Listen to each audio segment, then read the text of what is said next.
I am so thrilled to be here today with 3 of our EQUUSOMA Level 2 students who've agreed to have a chat about their experience in the program and also talk about some of the really inspiring collaborations that have emerged as a result of connecting through the EQUUSOMA Horse Human Trauma Recovery Training Program. And so with me today, we have Losira Okelo, Stacey Wilson, and Cimena Gordon. And I would love to give them each a chance to introduce each other in terms of where they're from, their scopes of practice, their backgrounds. And then we'll get a little bit more into their experiences and what they've thought about the program and the different ways it's influenced and affected their lives so far, and those of the humans and equines that are part of their world. So do any of you want to go first? Anyone of you feeling drawn to starting out today? It's like deer in the headlights. Or we can draw straws. Yeah, why don't you do that? I'm thinking of a number between 1 and 3. 2. That was 2. So Stacey, you're it. Good one.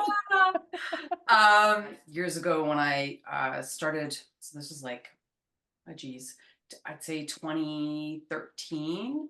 I was finishing up my master's degree and looking for possibilities. I had started out in my master's program thinking that I would do equine assisted psychotherapy work, and that initially that was going to be my focus. But the programs that were available graduate level wise in the States, I didn't know if I could practice in Canada, so opted to go for the conventional degree in counseling psychology and thought I would pursue something post graduating.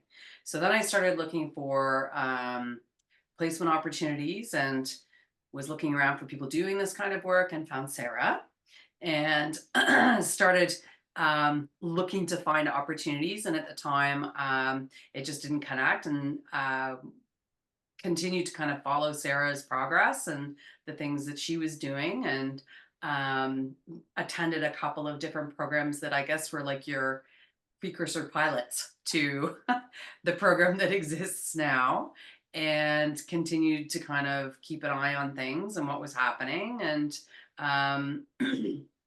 when EQUUSOMA launched, that was just prior to COVID, and the timing wasn't quite right for me, and so on and so forth. And when it came around again the second time, which would have been now, is it 2022? It would have been December 2022 when I got the next invite in the email. And at that time, I don't know what inspired the leap of faith, but maybe it was COVID that helped to say, hey, if not now, when? So decided that, yep, I was going in with both feet and would see where this would lead me. And here I am. So part of the interesting part for me, I'm in this space of still no horse, no barn, but at the time I was riding and involved with horses when I started all of this process out.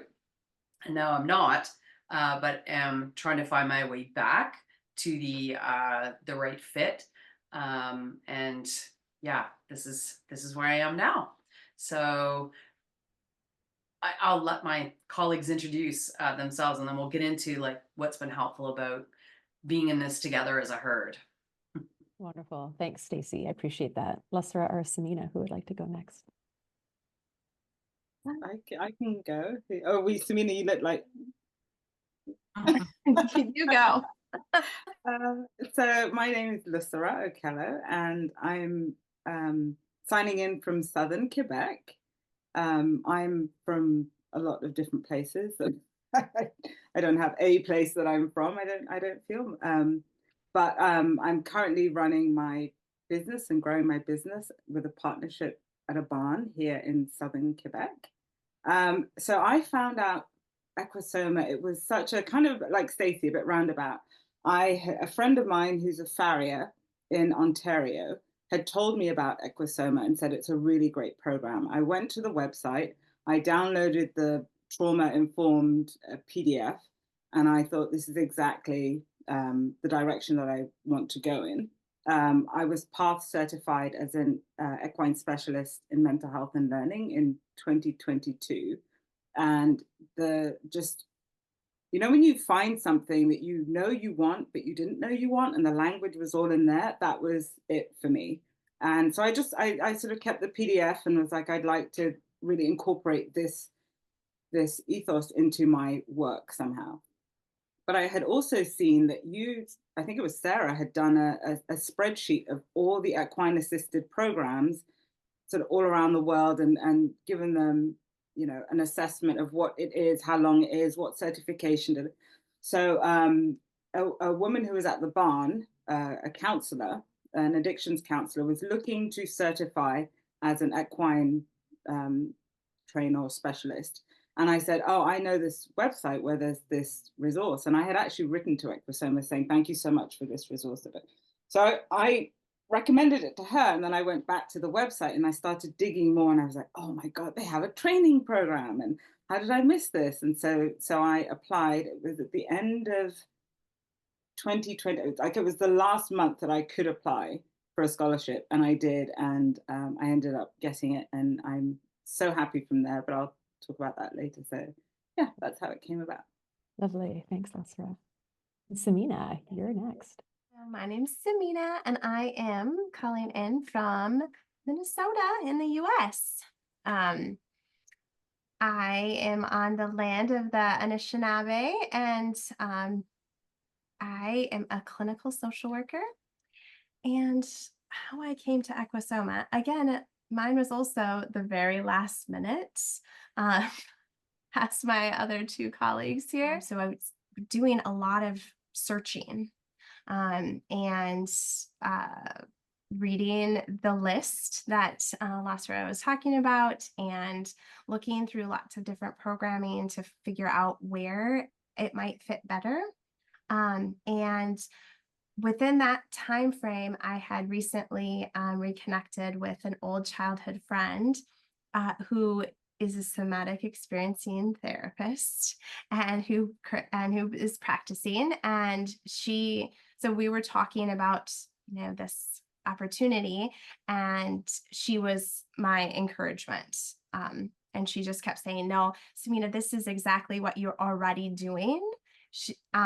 You should just get a little bit more, behind you to kind of support that. And so that was kind of the step into the practice. And so I was really excited because, as soon as I stepped into the programming, it was exactly what I needed and gave me language for what I was doing with my clients and what actually was feeling congruent and authentic to my own practice.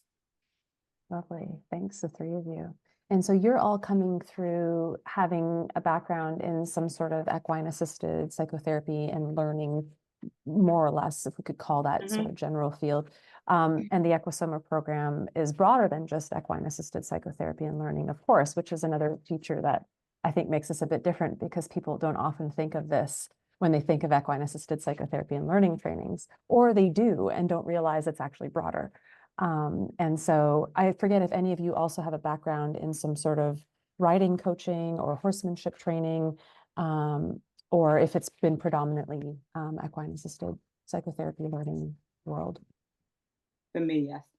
For you, you do? No, I don't. You It's don't, just okay. the equine assisted learning piece. Okay, right. Yeah, Cimena and Stacey, I forget if that was also part of either of your backgrounds. No official sort of training in horsemanship, but right. Years and years of riding. For sure. Yeah, definitely. Stacey, I think it's similar for you. You have a riding background, I think. Yes. And as a kid, I worked as a vet assistant with an equine vet and worked on a race farm for a while. So I had some of that experience, but then a big chunk without, and then riding as an adult. So yeah. Okay. Yeah. Lovely. So this interview today will be more focused a little bit more on the EAPL applications of EQUUSOMA. And we, of course, have students who are equine body workers or horse trainers or equine behavior specialists and so on and so forth, who are not in an EAPL world. So I just wanted to offer that as training before we continue. So for the three of you, so maybe I don't know how you'd like to proceed, if you want to share a little bit about level one and how you navigated level one and sort of gravitated towards each other and formed what sounds like a bit of a study group, because there's this really interesting thing that has occurred for your group particularly that I've really been just really enjoying hearing about. I don't know who would like to start, but. I can start. So we were all in the same home herd in the very first session. What is that? Was that February 2022? And so we have two other herd mates who aren't able to be with us today, but so there's a total of 5 of us. And from what we gather, it was random assignment. At that point, there wasn't. Was it? Because that's always been my question. Is like, Yeah. That makes it even more special. Yeah. We I try for the most part for the home herds, which are our daily debriefing groups where everyone comes together and gets to debrief and share about the day and the learnings. And it's also an opportunity for folks to experience the, I guess, for lack of a better word, the somatic experience of forming a herd when you don't have choice. At level one, we have to kind of pre-assign the groups because it would be a bit of a free-for-all if we tried to figure out how to have people sort of randomly choose groups on Zoom, because level one is all online. And at level two, we offer in person. And so the groups, there's a bit more leeway for choice, the way horses would in the wild, or wild equids, donkeys included, would choose each other in the wild. But online, we have this really unique opportunity to be able to experience what it's like to form a group without choice, which is most equines in captivity don't get to pick their herds or their groups. And so the home herds are our daily opportunity for landing and also exploring that together. And so, yes, it is by random assignment. We have some discussion groups where we try to pair or group students based on some sort of unifying feature like geographic area or scope of practice, but the home herds, generally speaking, are random assignment. Yeah. Mm-hmm. Yeah. So we were all randomly placed together, and I think just naturally found a connection to, as we continued through the year one of staying connected. After our first week, because we were part of the program that is a little bit different than what is currently being offered, so we were online for the first whole week, and after that we had exchanged, I believe Lara created a spreadsheet and she put everyone's name and everyone's what they do, if they had a website on there or whatever, Instagram, so that there was connection.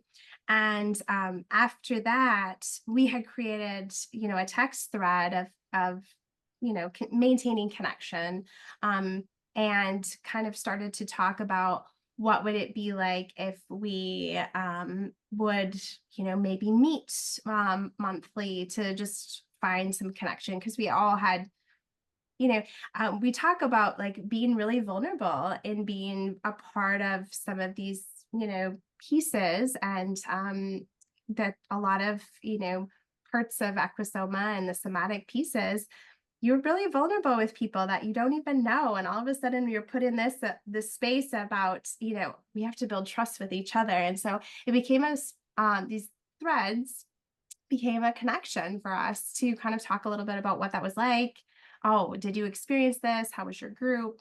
And then after that, we decided to look at the required readings, and just so happened that it was the way that we could kind of split it out was once a month reading either a book or a series of articles and then discussing it like a book club.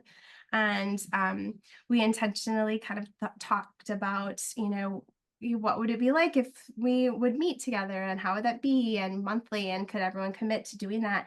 And because we were part of doing this EQUUSOMA program together, it benefited us all to read it as we were like thinking about the next because we had a couple months of breaks in there before we would meet again, and maintaining that talking about the work that we were already doing and what was that like with the horses we were working with, and really keeping that connection together. Thanks, Mia. Anyone else want to chime in about extra pieces to this? Well, I think for me, there was some really attentive pieces, because we all had, there were a couple of people who didn't have iPhones and they couldn't get things by text. And so we figured out through all of this, we wanted to be inclusive. And so we went from, okay, text to, well, maybe let's try WhatsApp, but some people couldn't use WhatsApp. And then it was a really conscientious, like, what platform could we use that all different phones could be a part of this, so no one felt left out. And that was really special that was considered, and we found it with Signal. And the really, like, it was special that there was an effort to include and that no one got dropped off from that.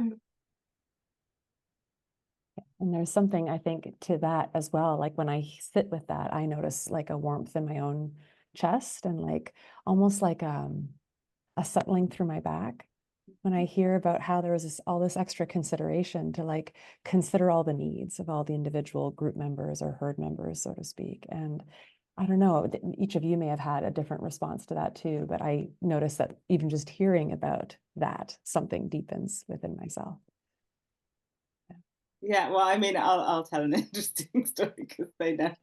But I was the more reluctant to join a group, and I think it just comes from my background of just groups and cliques. Like there was something I was like, I'm not sure, and they were also patient with me. And one member was like, here's a phone. Basically, you can't get out of it now.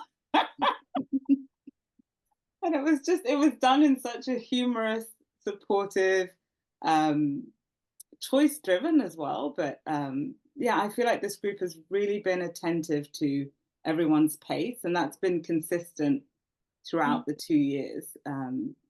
Whether it's what we're learning, what we're sharing, we don't often all agree on everything, but we'll share resources and we'll dig deeper into things, and that's quite special. So it's really been a like, come at your own pace. You're welcome here whenever you can be. And it just supports what EQUUSOMA was already helping us to integrate more, as that aspect of choice and coming in when your nervous system feels ready to. And that just ends up being much more inclusive, I find. Yeah. Yeah. Thanks, Losira. Stacey, anything that you'd like to add? Yeah. Just in terms of the evolution of how I was kind of laughing when Cimena said, yes, we were randomly assigned, or were we? Was partly what I was thinking. Just like the synergy of how things have come together and sort of stayed connected, which doesn't always happen, you know, with like, you have good intentions when you start out with groups and so on and so forth, but there's been a real sort of respectful like collaboration, and as Losira was saying, just around people coming at their own place, and yeah, putting like the usual little bits of drama and things that come up with, you know, these types of relationships as you're forming groups and so on and so forth. It weathered very nicely, I think. You know, like Losira said, we don't always agree, but there's room and space enough for us to do our thing and still be part of the group, I think. So yeah, exploring, being curious about each other's experiences, and, you know, asking questions and not feeling any sort of judgment in that space of just like, oh, okay, I haven't thought about it that way. Like, let me take pause, and I think like feeling that you know, that deeper connection, and like you were saying, Sarah, the warmth that's there, and being able to share those experiences that maybe we wouldn't have shared with other people. Yeah, there's something just really lovely about that. And I think it's important that we probably name as well. And both my dogs are here, by the way, on either side of me. Just like they're both asking for connection while we're talking here. So I'm finding that really kind of fun as well. There's something also really important about all of this, which is that, you know, the home herd turning into its own sort of separate entity taking on its own life outside of the program modules is a really unique thing as well, because students, there are some programs out there that, require students to form a study group or require students to, get together and do something outside, like practice groups and so on. And certainly we do encourage people to take those things on if that feels like that's within, their capacity, or they've got the time for that, or what have you. But it doesn't always happen all that often. I think we've heard about it maybe a couple of times, but it hasn't really played out in a really significant way in the way that you're all describing here, largely because time and getting everyone together and organizing, and gosh, we live in such a busy world that we're all so slammed and stacked with so much that it can be hard to carve out time for something else. And so I really think it's probably quite remarkable that not only did the home herd gel well, but that it paved the way for these additional experiences of mutual support that felt like attentive to the needs of everyone involved in some way, that didn't feel coercive, but was like, hey, we're going to hold this ship, we're going to hold this container for all of us, and that you've managed to continue to meet together for, gosh, it's been a while now. I mean, you all started the program, I guess, early 2023. Yeah. I want to say January or February January 2020. 20. Yeah, That's February right. 2020. Yeah. That's right. And then Yeah. you moved through level 1 together. And then this year, 2024, you all moved through level 2 of the program. And so Rowan, being the 5th member of this group, they also joined you three in doing level 2. And then Lara is going to be doing level 2 in a different year. So then 4 of your group of 5 have moved on to do level 2. So does anyone want to share a little bit more about how that has been? And how the ongoing sort of group container of your subgroup has continued to sustain you through this experience. Yeah. Well, we all got an Airbnb together for level 2. Yeah. And we survived it. Yeah. It was sort of just no questions asked. Oh, like, where are we going to go? And that consideration was within everyone's budget. Like, we knew we wanted to stay in the same location together. We made jokes about how we were going to survive if it just all went because we were suddenly living together for 3 or 4 days. And it was done with such lightness. And, we often use a lot of the EQUUSOMA terms to jokingly, but it also has helped us integrate them. Like, we'll say things like, and how does that land? What are you noticing now? And the arrival and the departure. When we arrived in Minnesota, we were leaving leaving the airport, the 3 of us in the car, and Stacey looked up, or Cimena looked up, and we were, it's like airport exit, and it said arrivals and departures, and somebody went, there you go, arrivals and departures. And it was jokingly, but it was so touching, because we really were reconnecting in a different way and sensing things. And so it's this fun way of integrating the concepts of what we're learning in a very felt sense way, which has been fun. And it's just meeting in person just made that deeper. We text or either text or message every single day. Someone is on, whether that's on the Signal or we're texting each other separately outside of that group. I think for me, just building that and then being able to be in person, and you always have this sense of like, okay, is this going to be what I think it is? And it continued to be exactly what everyone presented, and continued to build the relationships even deeper. Well, and it's interesting that you say that, because the reference that you just had, Losira, about Minnesota was after the level 2 training modules were over. Yes. So there's something really neat that occurred afterwards where you all wound up in Minnesota. Well, the 2 of you ended up winding up in Minnesota to support Cimena in a program. So I don't know who would like to start sharing about that, because this is one of these additional things that has emerged since being in the program together, that has further sort of been an opportunity for collaboration and a deepening of connection and an integration of the material. Yeah. Yeah. Well, I gotta I got a call with a really quick turnaround that from a local agency, nonprofit, that they wanted to host their staff wellness retreat, healing their healers. So I have been working on growing and trying to find my community here in Minnesota. And it's on its way of growing, but I haven't been able to find the right partners to be able to do the work that I'm doing in the way that I think that it needs to be done. So I sent out a signal message. Who wants to come to Minnesota like in 3 weeks? Anybody? Any takers?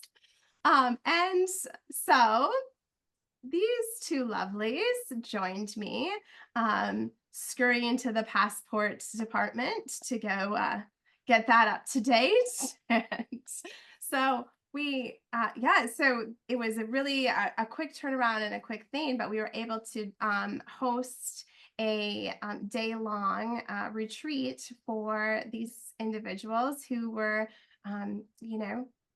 had a lot of trauma themselves, and were in a space of where they were, healing other people. And so we were able to provide them with, both some of the nature-based pieces of working on our land, but also being able to utilize some of our EQUUSOMA, ideas and, curriculum per se, into our day. And it was a little mini version of my assignment for my final piece of being the ESP, and they were able to help me achieve that goal. So it was also really fun to be able to share the work that we were doing. I think when we were in level 2, we had different experiences of being in some smaller groups, and really being able to trust and find safety and working in triads, and with another facilitator. And so to be able to trust that, Losira and Stacey were going to do exactly what I would do in, with the clients that we were seeing and with my horses, felt really safe. And so to be able to trust that, like, I could just nod and be like, yeah, you got this, and I'm good, and you got that, and I'm trusting that the experience is happening in a way that feels really safe, and being able to hold that container. Yeah. I definitely think the progression of the program, and then that last week in July that we spent doing a lot of practical pieces, was just helped solidify what happened in Minnesota. Just being able to work as 3, just even planning. We were sitting down for 2 hours. We did 2 planning sessions online before we met in person, and I think that there's just a steady buildup of the program over 2 years, and then that in person in July, and then this opportunity. It all fell so beautifully into place, and then working together in a way that was so, honestly, so seamless and trusting. And things popped up that we had planned. As always, you plan A and B, and then C happened, and Cimena had to be away doing something more, and we had to shift a bit, but it was so seamless. And yeah, it felt really special. It was as though we had always worked together, in a good way. So yeah, not those colleagues you want to run away from.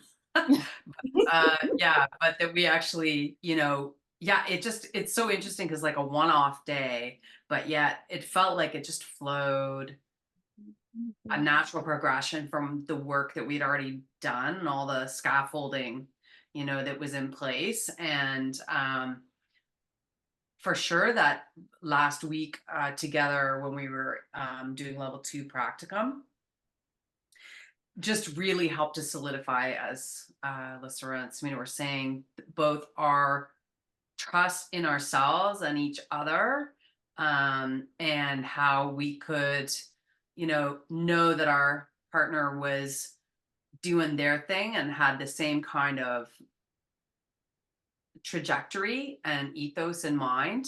Not that we do everything exactly the same way, but just that you spoke the same language, I guess, is what it Yeah. kind of boils Yeah. down to. So, and that we had this relationship of respect for each other's work, that you trusted your partner was going to do the thing, whatever that was, whatever needed to happen at the time. So, and for me, like the progression from like level 2, a lot of like this home herd piece that has really been helpful to me is, without having a horse in a barn and a clear path to it, half the time I'm thinking I must be out of my mind doing this, this whole process, and continuing through. And it's been so helpful to have that connection, both encouragement, but also reinforcement that, okay, there are people doing this. This is something that people can do, and that it's legitimately a path to healing for many. And, there's such great foundation to the work that, has gone into building EQUUSOMA. And that's the part that attracted me to it in the first place. And that it really resonated about how equines are treated as collaborative partners in this process. And that was really important to me. And to be with others that have that same type of ethic it's a big deal, and it has helped me to stay connected to seeing my way through the program. And I'll get there eventually before retirement. So, so yeah, I mean, that's been really helpful to continue on for sure. And then when the opportunity came up, when Cimena's offer came through, I'm like, yep, okay, let me get to that passport office the next morning. Let's see if we can't get this thing together. And just, following what opportunities are coming up, to just kind of trust the process a little bit and see where we end up. So, yeah. One of the nice things about this group as well is that everyone has their sort of their interests, that whether it's neuroscience or more the horsemanship piece, or more the therapy piece, or the learning piece, or just the basic equine care piece, and so it all sort of fits together when you're, oh, I'm wondering, a participant asked me about horses in memory. Oh, well, there's this research piece that I've been looking at lately, or I just did this webinar, here's some information. And I feel all the pieces get covered from so many different aspects. And that's really helpful, because with whatever issue, whether it's, I'm working with a horse that seems to have attachment issues, what do you think could be a way that I could, well, here's a reading, try this, and then we do it, and then we come back and we talk about it. And then it's, I had someone float my horse's teeth, and what do you think about that? And it's very varied, and that's so helpful, because we don't all have the same interest focal point, or things that we're looking into further. And that's, I think, one of the pieces that I know we built into the program was also, like, there's so many different scopes of practice that come in and do the training, that there will usually be someone in the community that has experience in a particular area, whether that's among the student body, or among the training assistants, or among the approved providers of the sessions and consultations that all the students have to do as part of their movement through the program. So where we look at equine as, say, participant in the context of equine assisted psychotherapy and learning, where they can choose to participate or not, beyond even just partnering with them, but also them getting to be participants in their own right, as opposed to being co-therapists. I mean, we kind of try not to objectify the animal, because they are also coming in with their own history and background and stories and traumas, and it's almost like, how are we facilitating a dyadic process between this human client who's paying, and also this equine quote unquote client, in that context.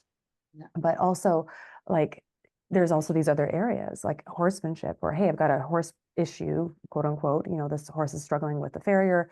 Can we start to look at this? Well, then we have also this whole team of approved consultants also, who either know the information or can point you in the direction of that information if we don't know it. And so it's not that we're holding ourselves out as being these, you know, be all and end all pedestal things. I mean, we really try hard not to put ourselves there at all. But more about like, hey, we try to be very thorough in what we do cover. And if we don't know it, we'll point you in the direction of those who do. And so I like that you named that, Losira, because it's very much what we have tried to intentionally do, is be very, very both broad and deep, and also open to, hey, here's some other sources and resources, you know. So well, I mean, we share that amongst each other as well as we're doing our case consultations. Oh, I found this person really helpful with this. Oh, I didn't know that they, they've been running my home herd, but I didn't know that they have that level of expertise in that area. Oh, it's good to know. Maybe I'll do a case consultation with that person. So, yeah, totally. No, and that's really lovely. And there's I think even within your group, I think Rowan has done some equine rehab or working with equine as client a little bit more as a yes, yeah, like horse training kind of end of things. Yeah. And so Rowan isn't here today, but I know that they tend to have that more of that lens as well. And how are we applying EQUUSOMA to equine as client, even beyond just sort of this idea of equine assisted psychotherapy and learning, but in horsemanship or horse training or riding or so on and so forth. And so these applications can get quite nuanced and very rich. So so lovely that you named that, Losira. I really appreciate that. So I guess I'm curious if we think about your individual trajectories, you know, and also for you too, I was going to say, Stacey, before I continue, the thing about not having a barn or whatever to work from as an EAPL type practitioner, if that becomes your scope of practice.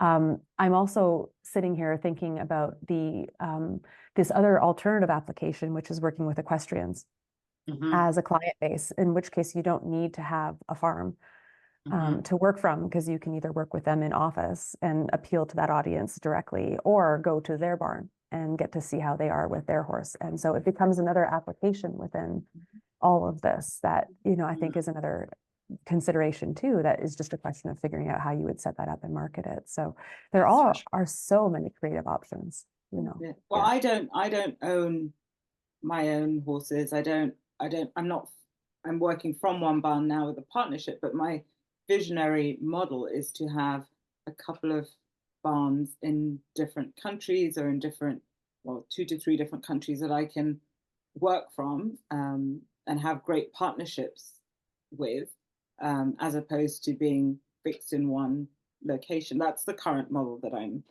operating with, and that is a bit different to having your own horse and having your own place where you're having a trusted relationship with a barn owner is a really invaluable experience, especially somebody who trusts you with their horses and trusts that they see the value in this for their horses doing non-riding experiences with somebody who's not an equestrian.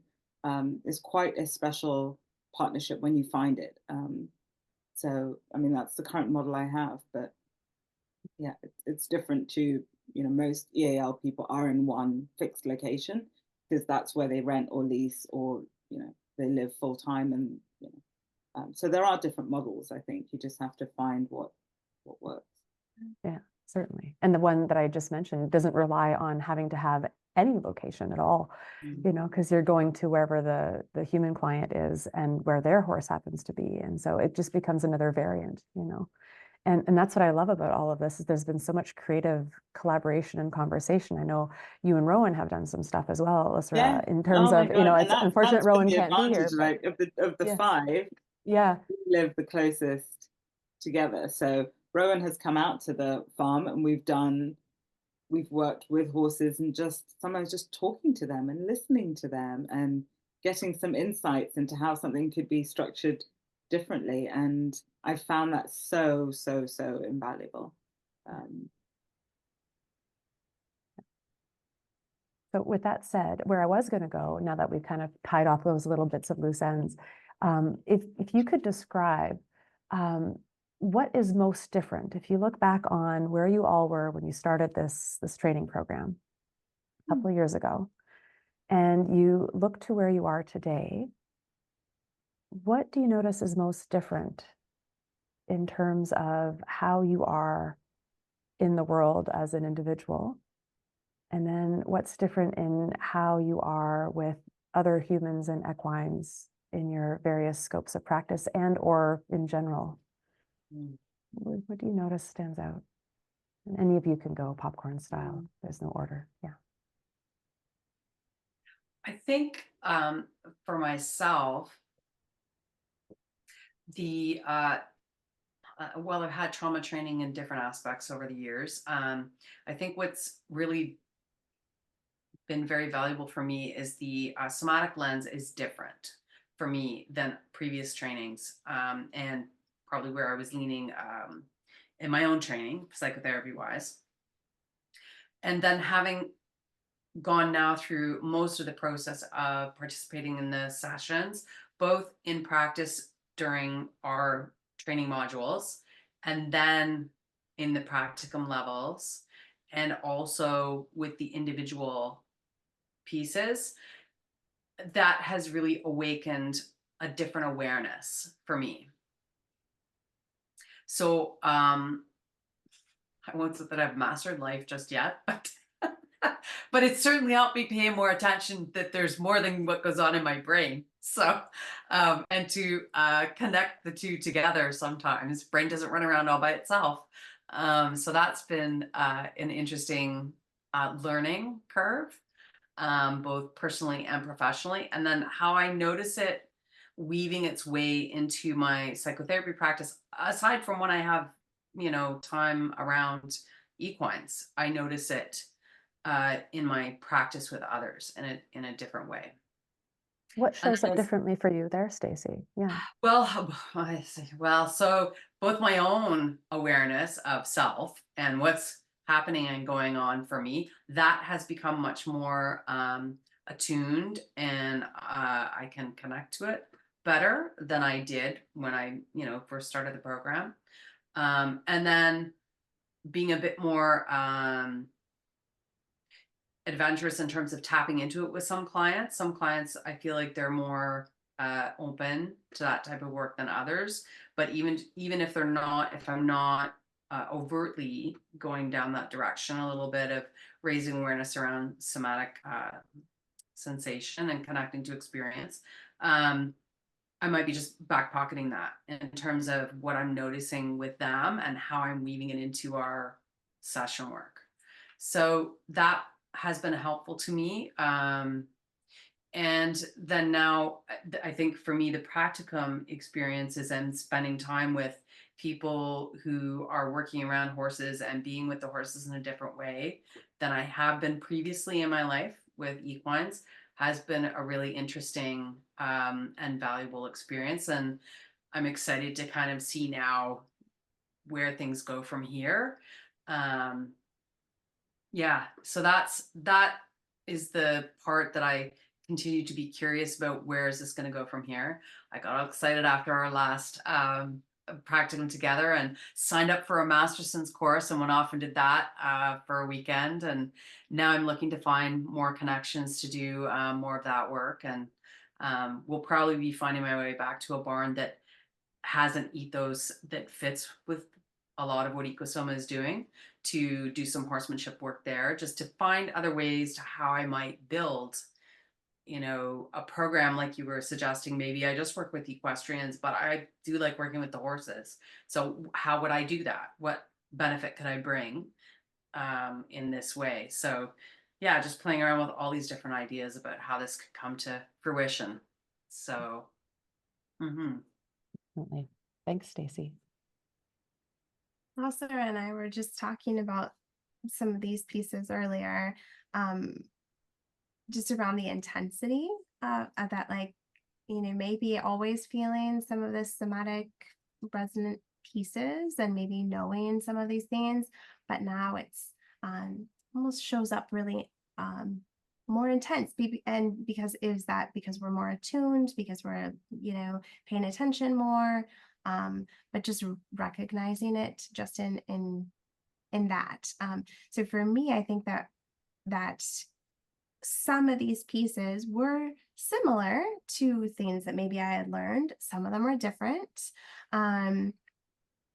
again, like attachment stuff, I've live and breathe some of that. And so that for me was something that like what I already knew, but a lot of having the somatic language and the somatic week, and some of those other earlier weeks that we did, that was new for me. And so being able to have a language for what I like intuitively knew in my body, and now I can say, oh yeah, and that's this, and that's why I do this, and that's what shows up here. So those things I think for me have then been able to like play into how I am like viewing or looking at the horses and like how I'm engaging with them.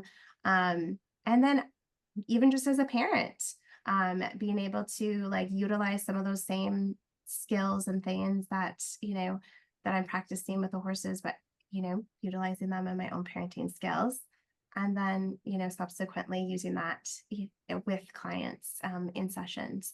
So for me, it feels like the little golden thread that kind of keeps moving through, and feeling like it's kind of tying up and creating what I call my basket. I did some sessions with Mel and with Horse Horizons in Australia, and she and I have talked about like having a basket. Like I've created now this woven basket with my golden thread, and now I get to pick up all the little things and stick them in my basket, and all the pieces that I've been able to learn, and then be able to utilize that as we're kind of walking through this little journey. So Thanks, Cimena. Losira.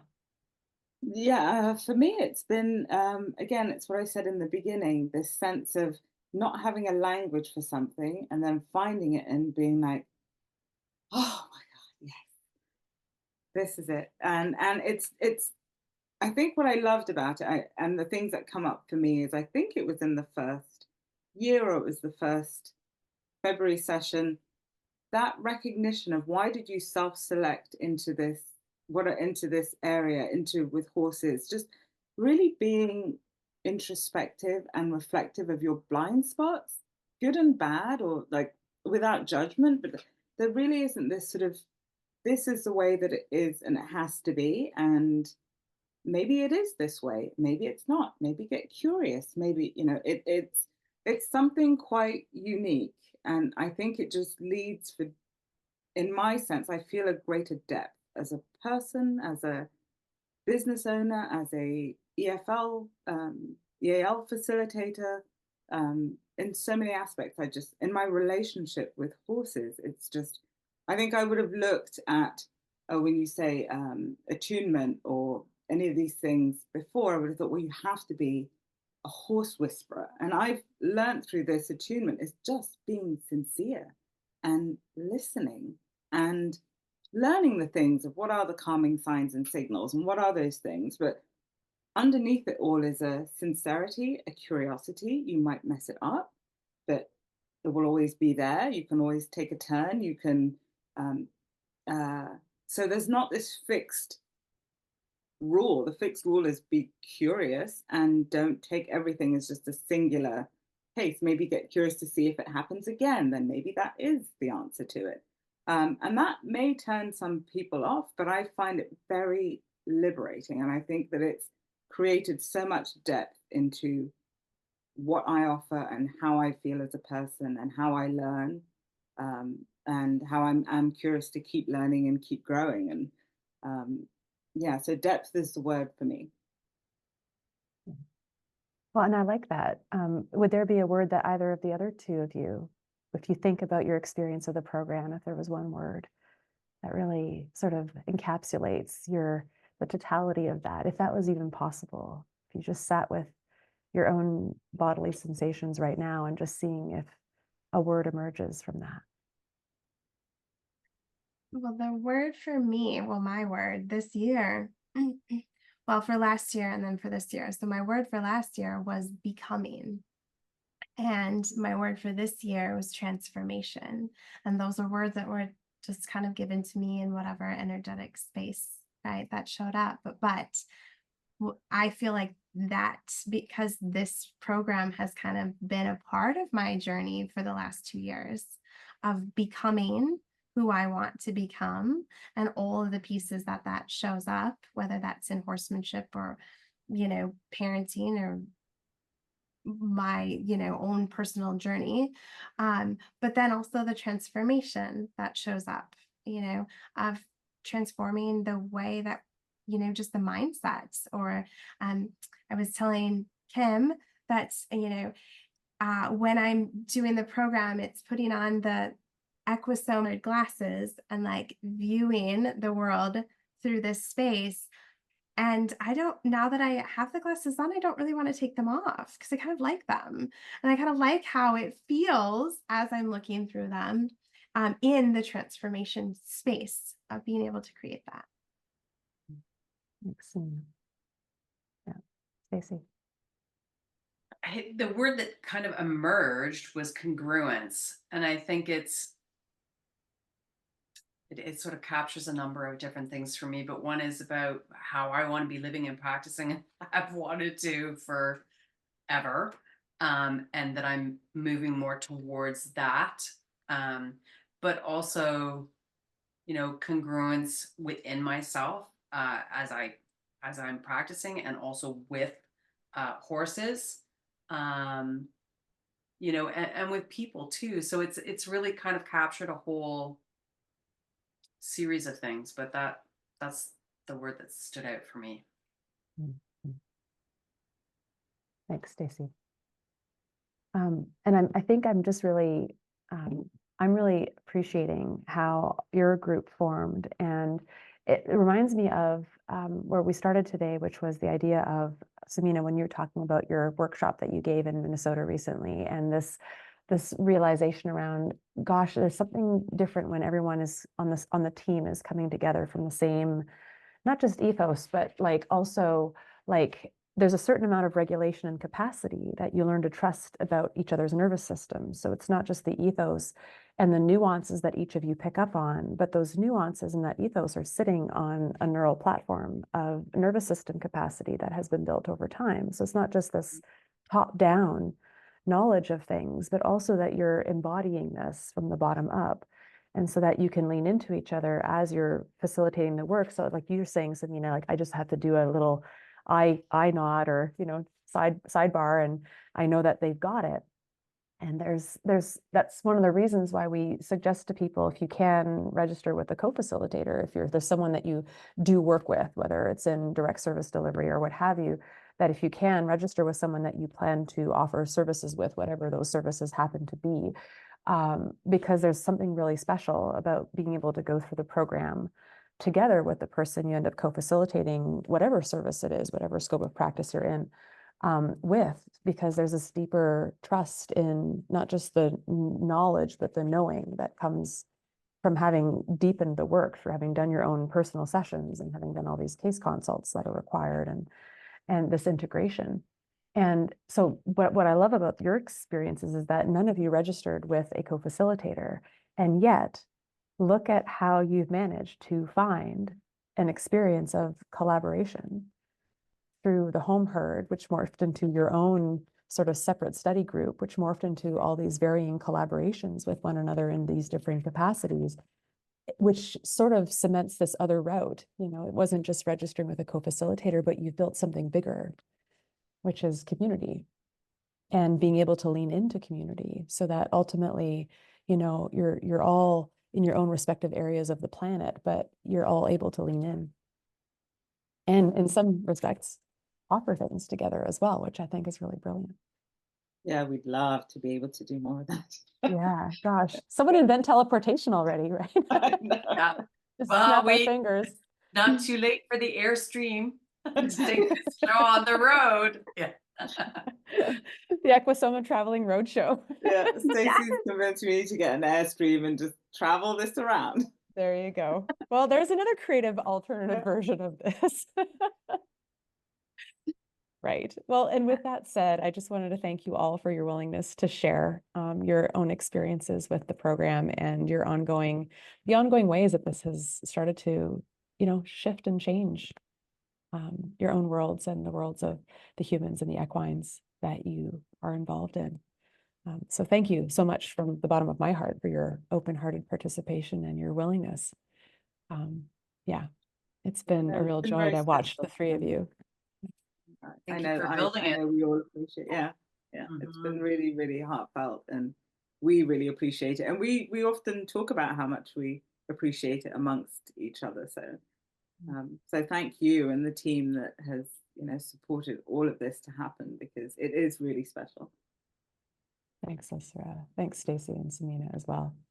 So we'll sign off here, and we'll wish you all well. I'm going to pause the recording here, and that'll be that. Thanks, everyone. If you want to learn more about the program, feel free to check out our website, equusoma.com, for more information, and feel free to reach out to the email address that we'll provide in the links below.